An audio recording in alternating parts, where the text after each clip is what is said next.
Oh no! A huge storm has taken over the sea! We're going to sink! We're going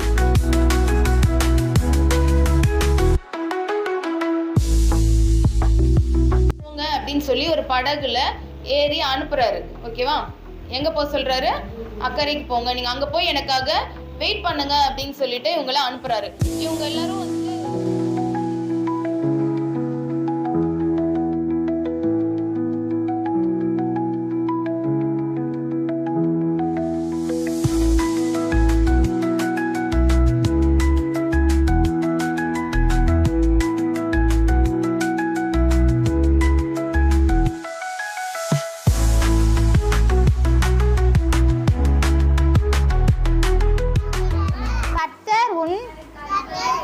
வலது பக்கத்திலே உனக்கு நிழலாய் இருக்கிறார்.